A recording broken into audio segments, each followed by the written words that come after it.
And U.S. stocks are coming off their worst day since the start of the war with Iran. The Dow and the Nasdaq lost nearly 1,000 points combined, while the S&P 500 dropped 1.7%. And while the stock market isn't the U.S. economy, Americans are feeling the impact of the war. The national average for a gallon of gas is $1 more than it was just a month ago. Plus, a new economic forecast projects U.S. inflation could increase to 4.2% this year.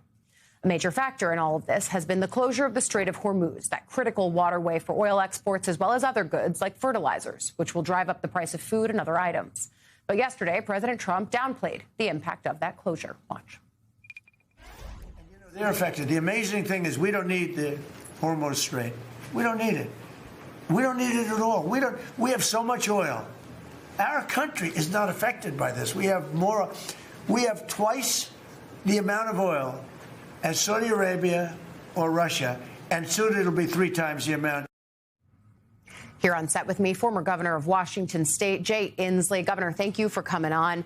I want to just first get you on gas prices. You look in your home state, and when we say 2:30 out west, I think specifically of you being here extra early.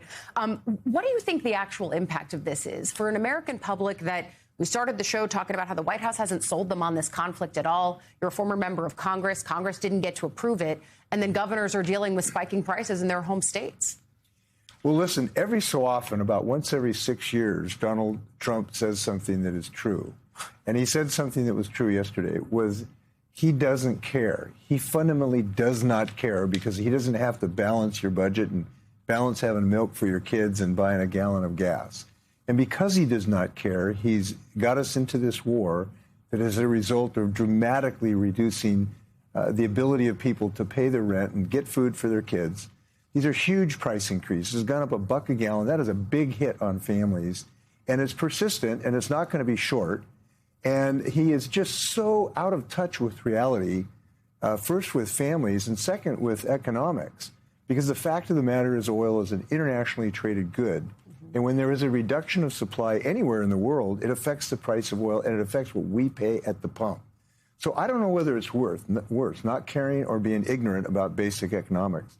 But one way or another, he's hurting Americans, and he's hurting my state, and I'm not happy about it.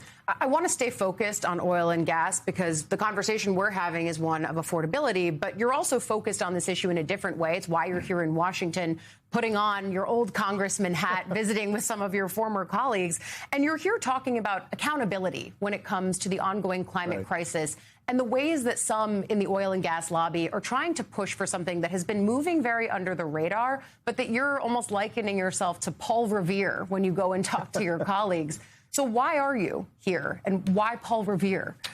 Well, there's a risk, and the risk is that the oil and gas industry is going to try to get above the law. They are trying to get an immunity provision from Congress, or they may be trying to do this in the last days of this session, perhaps in reconciliation, that would put them above the law. And nobody is above the law in the United States.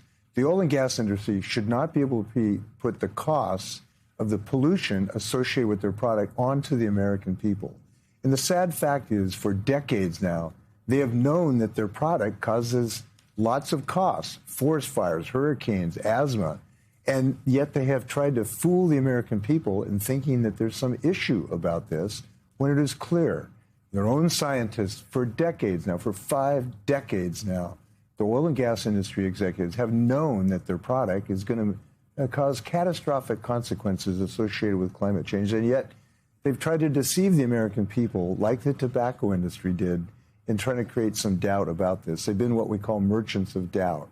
So there are now lawsuits where Americans are holding these companies to account, and that accountability is very important for us to keep the judicial system functioning as a part of democracy. You ought to be able to go in and have your case and have a jury assess the situation. Yeah. They're afraid of that. So we're concerned they're going to try to sneak something in the dead of night in this process in the last few days. Because that's what people do when they want something in Washington, D.C. that the American people don't like. American people don't like anybody trying to say they're above the law. So that's why we're here, blowing the whistle. Paul Revere, take your metaphor. But I also think that this is one of those stories that's hard, right? Because it's presupposing something that hasn't happened yet, but when it does happen, it'll move really, really fast. And you bring up the comparison to the tobacco industry, where there can be some accountability because those cases were able to be heard in court. But with a potential for a rule like this or a law like this that would basically shield the oil and gas companies from any accountability on climate justice, it could put them in the way of gun manufacturers, frankly, right? I mean, this is a real inflection point. Well, the price of liberty is eternal vigilance. So that's what I'm showing here today, being in the nation's capital, flew out from Seattle to be vigilant about our rights. And one of those rights is to have your day in court, have a jury assess potential accountability. And if you've been wounded by some industry, have American judicial system respond to this. But they're afraid to have to be in the witness box and being shown documents from, 1968, 1975, where their own scientists told this industry that they're going to cause potentially, and this is a word in their documents, catastrophic changes. But instead of being honest with the American people, they went out and ran million-dollar campaigns to try to fool people into thinking there's uncertainty about the climate science. And now we've still got a climate denier in the White House, I was going to say, which is simultaneously allowing this pollution to occur and also taking away the ability to have cheaper energy. Right now, the cheapest energy in America is solar, wind, and batteries. But what have they done? They've tried to take away the access of Americans to the cheapest source of energy. Why? Well, there was $1 billion corrupt deal at Mar-a-Lago where the oil and gas industry is another one said, hey, Mr. President, give you $1 billion. Maybe you can cut off Americans' ability to get this cheaper source of energy. So people are paying 13% increase. Electrical bills are now paying $1 more for a gallon. They're paying through the nose. And what Trump is doing to try to help care of his cronies is say, fine, I'm happy for you to pay more energy. He's now said it 3 or 4 times. It's quite remarkable for an American president to say he doesn't care about having to pay more for energy. We care. Basically trying to give himself a little bit more leeway to figure out the off-ramp to this war with Iran. I will say, Governor Inslee, you have been laser focused on climate issues. I covered your 2020 presidential campaign. This was centered around that. It makes sense to have you back here in Washington talking about these issues, still putting them at the forefront. I thank you for coming on and talking about them with us. Be alert. Washington Governor Jay Inslee on Way Too Early. Thank you.